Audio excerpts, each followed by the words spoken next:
quick snippet today is going to be about grouting two colours basically. I'm going to do the top of this sort of colour. I think it would look really cool in the sun. I've taped off all the areas I don't want grout to get on to because I'm messy. Now I go away and mix it up as per the manufacturer's instructions, which is the most important thing. Failure is about not complying with that. And I have many experience with being a naughty girl. Okay, this is a reasonably dry mix. So I've mixed it according to what is said on the instructions, but a little less water. And you wait the appropriate slaking time. For this particular grout, it's 2 minutes. For some other grouts, it can be 10 minutes. And then we're ready to apply it. So because this is small, I'm just going to put a big blob on there and then just start massaging it into all the crevices to fill up all the spaces. This looks really dark, but remember it's wet.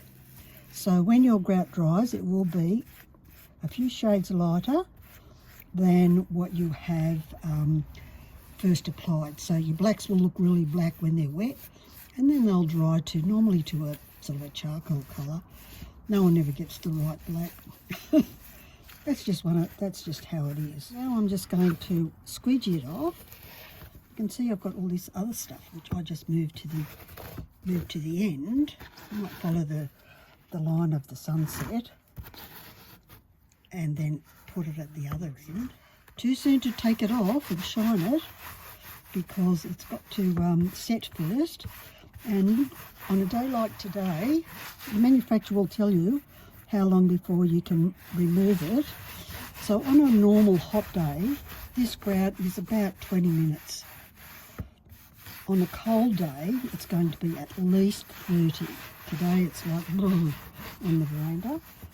If you pull it out too soon, you'll end up with valleys and hills and valleys in your grout lines, because it will remove it as you go along.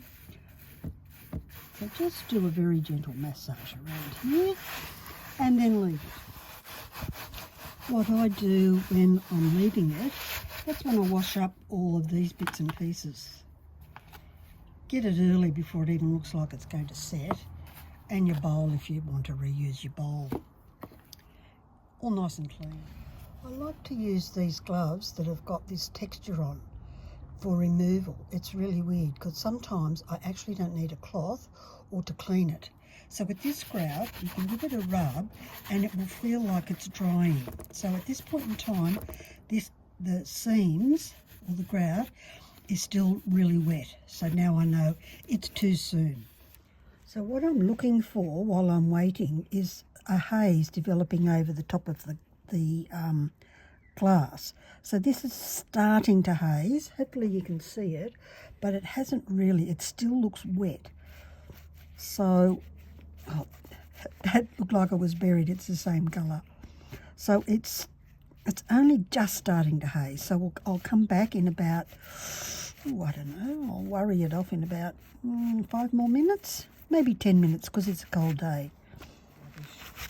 So the next step is to peel off the layers so we can get any grout out around here that we don't want. So we're ready for that, ready for the big reveal.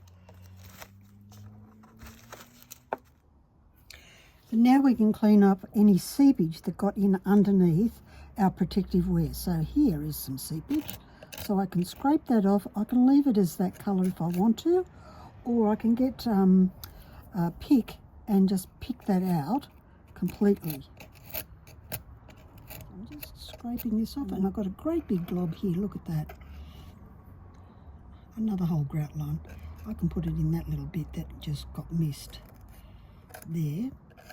And that's the other thing you can do as you're going along. You can see what you missed. So no big drama. I'll just pop that back in there. So how's that for a deep and mysterious sky? It's not clean completely. The final clean will happen tomorrow, which will be a gentle wipe down with a damp cloth and potentially a bit of something.